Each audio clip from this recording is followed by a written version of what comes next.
Before I start, I want to preface this by saying this is not the video I hinted at in my last video. That video is taking a lot of work to write and edit, so I'll try and get that out next week. Dear filmmakers, I know how much you love your trailer-worthy shots, you love explosions, good guys knocking out bad guys, or a crucial item that's just out of reach from your protagonist. And all I have to say is, stop. Stop! Stop! Please stop with the overused cinematic crutches that drag good movies down. Your obsession with tired tropes and cliches is making movies harder to watch. Those predictable plot twists, eye-rolling character moves, and moments that make us wonder if you've recycled the same script since the 80s.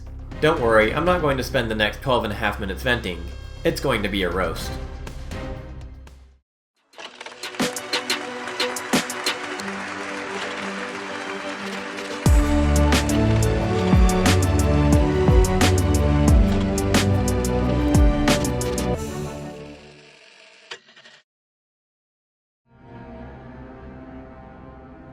Let's tackle these overused tropes one by one. I get so sick of the trope where only the bad guys miss their shots. Look, I get it. Movies need the good guy to survive, but can we please stop pretending that trained assassins and henchmen with years of supposed combat experience can't hit the broadside of a barn when it counts? These guys are decked out with automatic weapons standing 5 feet away, and somehow the hero dodges every bullet like they're Neo from the Matrix. It's not tension, it's ridiculous.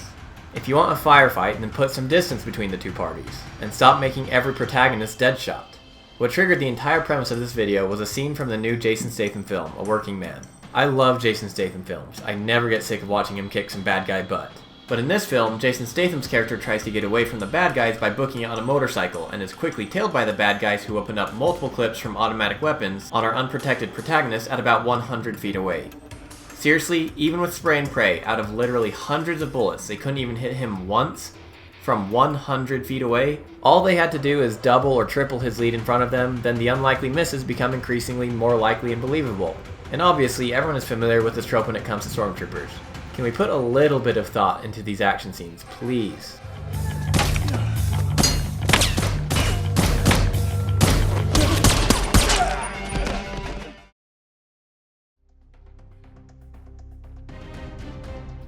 I'm so over this trope where only the good guys can get shot or stabbed and shrug it off like it's a mosquito bite. The hero takes a bullet to the chest or a knife to the gut, grits their teeth, wrap it up with a dirty bag, and keeps sprinting after the bad guy. Meanwhile, if a henchman so much as stubs his toe, he's out for the count. It's like filmmakers think good guys are made of Kevlar and sheer willpower. I'm over it, this trope's gotta bleed out already. Too often we see the miracle shoulder shot, every bullet conveniently hits that one non-lethal spot, and the hero's back in action after quick wins. Let the hero take a hit and actually feel it. Show them slowing down, limping, or needing real help, not just a dramatic wince before the next stunt. Make the stakes feel real, not like they've got a cheat code.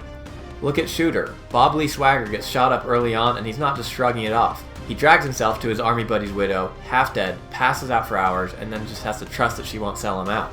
That's real stakes.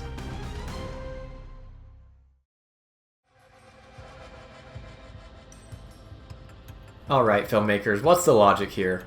The main character can eat a dozen haymakers to the face, get slammed into walls, and spit blood defiantly while staring down the villain. But the second a henchman or sidekick steps up, one tap, bam, they're out cold, drooling on the floor like they've never taken a hit before. It's like the protagonist has a titanium skull and everyone else is made of wet tissue. Why do filmmakers keep doing this?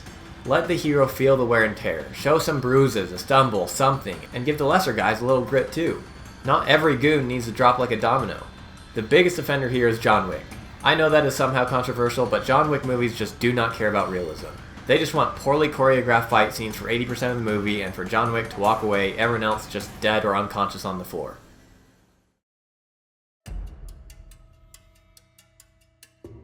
Can we talk about how every schlub in movies suddenly turns into a cyber wizard when the plot needs it?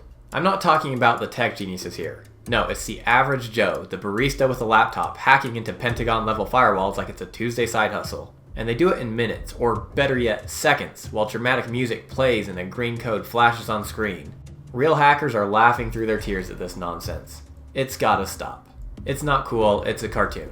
Show some effort, give us failed logins, a sweat-soaked minute of trial and error, or even a team effort instead of one genius doing it all in 10 seconds flat. 10, 9...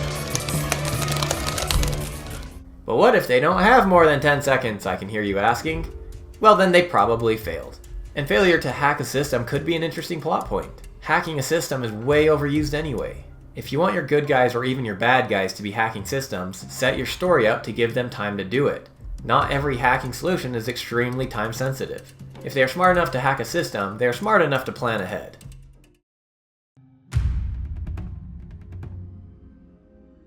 Alright, please explain this to me like I'm 5. Why do bad guys keep building their evil plans with a giant off switch, just begging to be flipped? It's like they're secretly rooting for the good guys. Now stop that. And don't get me started on self-destruct buttons. Coin-operated self-destruct. Not one of my better ideas. Why does every layer, weapon, or doomsday device come with a blow-it-all-up option? I get it, sometimes it's about covering tracks or protecting secret information, like in Mission Impossible. This message will self-destruct in 5 seconds. Good luck, Ethan. But most of the time it's just there for a cheap explosion because the script ran out of ideas and they wanted something flashy for the trailer. This trope is so dumb, it deserves to self-destruct.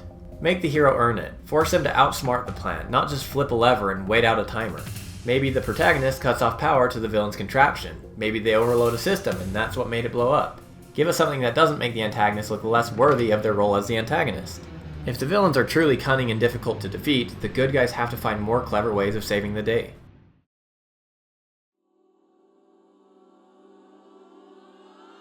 Oh, this one's a doozy. Villains will hire a dozen hitmen to eliminate our hero, then right when they've got him cornered, it's, "Wait, no, don't kill him, I'll do it." What is this, a midlife crisis? It's not intense, it's idiotic. And it always keeps the good guy breathing for the sequel. Why do filmmakers keep letting bad guys trip over their own egos? Why hire pros if you're just gonna backseat drive their trigger fingers? It always backfires, keeping the protagonist alive for round 2. I'm not saying kill off the hero, that'd tank the movie. But can we stop with these self-inflicted villain fumbles? Keep the bad guy's plan tight. Either they want him dead and stick to it, or they've got a smart reason to grab him alive, not just to gloat. Make it a real threat. James Bond movies love this trope. Just search James Bond capture scene in YouTube and you'll see what I mean. Now contrast this with The Departed. Frank Costello smells a rat, so he sends his goons to tail Captain Keenan. And bam, they chuck him off of a roof, dead, no hesitation. Keenan's a main player, a good guy anchors the story, and his death leaves Billy reeling. Then later, Costello's dirty network even takes out Billy himself with a bullet to the head. That's 2 good guys down, proving Costello's not messing around. That's the move, filmmakers. Commit to the kill or the capture, let the goons finish, and ditch the "I'll do it myself" trap. Real stakes beat cartoon villains every time.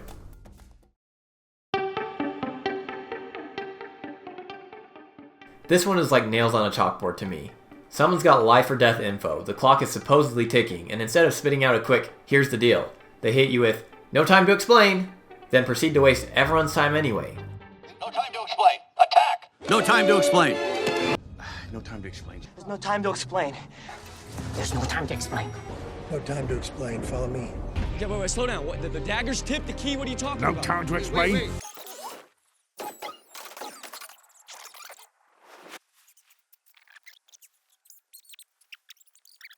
Oh, shut up. I told you I was opening a space bridge. It's the fastest way to travel to Egypt.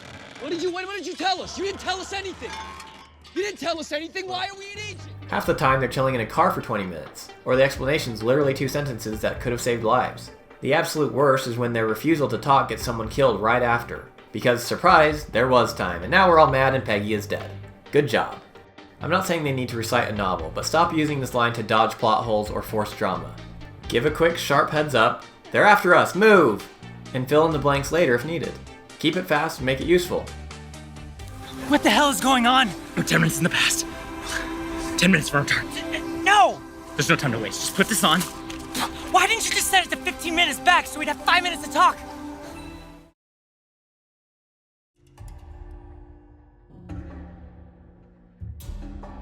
I'm so sick of these big shot villains, ruthless, meticulous, no loose ends types, who've built their whole evil empire on being thorough. Then, when it comes time to finish off the hero, they turn into total clowns. "See ya, Mr. Good Guy, this place blows up in 5 minutes. Gee, thanks for the heads up, now I've got time to untie myself and casually walk to safety." Or they beat the protagonist up in an alley, see that they're still breathing, and just walk away? Like, they'll probably give up their will to live and die eventually. If you're a bad guy who hates the hero, why are you giving them a wide open door for a comeback? I'm not saying make it hopeless, but filmmakers are writing themselves into a corner on these. Stop putting your protagonist in a situation in which he needs a specific amount of time to escape, and then your so-called ruthless villain ends up showing enough mercy or lack of attention to detail that makes the escape or comeback almost inevitable. Just don't put your protagonist in those situations. Try something new.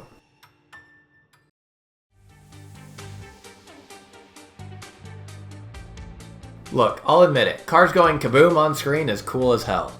The fireball, the slow-mo debris, the hero walking away without looking back. Cool guys don't look at explosions. They blow things up and then walk away. It's action movie catnip. But here's the thing, in real life, cars don't just explode like that. Gasoline's not a stick of dynamite, and a fender bender or a few bullets to your gas tank won't turn your 1996 baby blue Toyota Camry with 233,000 miles on it into a Michael Bay fever dream. Sure, some cars might catch fire, big whoop, a little puff of flame, but that's not the earth-shaking blast we get fed every blockbuster. I'm not saying ditch all explosions, just ease up on this tired, overcooked cliche. Save the big bangs for when it makes sense. A rigged explosive, an unstable machine, transporting a volatile substance. Something that makes sense. Not only does it avoid the fantasy that all cars are potential bombs, but it opens doors to more interesting plot points. Car crashes can absolutely be cool without making everything explode.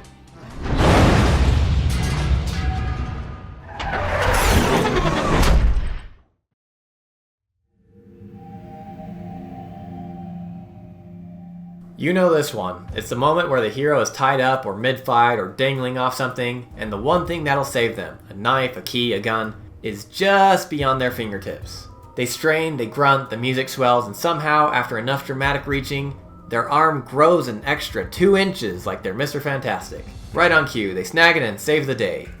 It's not suspense, it's a stretch, literally and figuratively, and I'm over it.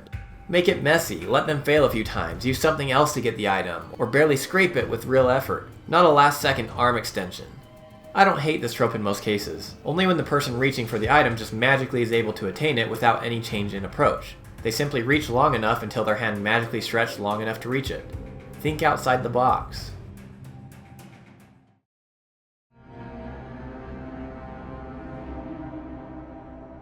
Every time a movie needs to explain some fancy tech or plot twist without actually explaining it, they slap quantum on it like it's a magic fix. Quantum computer, quantum mechanics, heck, why not a quantum toaster? It's not clever, it worked in maybe the 90s, but the trope has long expired. Filmmakers keep copying and pasting this buzzword to dodge the hard work. I'm not saying ban the Q word, science can be cool, but can we please stop with the quantum cop-out? Either tie it to the story with real stakes or skip it. Give us a gadget or plan we can grasp, not a sci-fi placeholder. Look at dark matter. Quantum mechanics powers a box that splits realities using superposition and a drug to mess with perception. It's explained well enough to track Jason's multiverse hopping in a way that you understand the science element of the show, but without frying your brain. It's baked into the plot, it furthers the plot. And that's rare. Most times it's a shortcut to skip the thinking, like quantum flux fixes the ship or whatever. That's the move, make it mean something or ditch the quantum crutch. My quantum toaster keeps spitting out bread that's toasted and untoasted at the same time and I'm over it. There's no time to explain. You want to die, Jeff? Come on, get him. On the face. What is this? It's quantum cream. Prevents time burns. Burns? Yeah, from the time machine, Jeff. From the time machine. Why aren't you putting this on? How do you think I got here? And here are a few honorable mentions.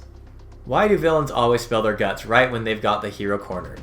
Here's my evil scheme, step by step, plus my Wi-Fi password. Enjoy! I'm glad you asked that because I wanted to take this time to explain my evil plan. It's not cunning, it's a TED Talk with extra steps, and it always gives the hero just enough time or just enough information to flip the script. Why is it that every character in movies magically speaks or understands any language thrown at them? Ancient runes, alien gibberish, a random dialect from a village of 5 people, or they stumble upon a random artifact and they're like, that's Queen Olga's lucky ring, worn only on her left middle finger, dated back to the 8th dynasty of the blah blah blah blah blah. How do you know this? You aren't even a historian, you're a high school dropout with the IQ of a potato. How do movie guns never run out of bullets? Heroes and henchmen alike are blasting away. Hundreds of rounds, no reloads, no jams, just an endless pew pew pew pew party. I get it, reloading is not always sexy, but this bottomless clip nonsense is lazy. Let someone fumble a magazine for once. So there's my rant. The incomprehensive list of tropes that are starting to ruin movies and shows. I'm far from a professional writer. I'm sure it is hard to write an entire script for a movie or show and avoid all possible tropes. But these cliches are often given the spotlight in these works, and just a little bit more effort could carry the movies and shows we love so much into more immersive, new experiences for us viewers. If you think I've missed any, please leave them in the comments below. And we'll give you all one more chance to guess the topic of my next video.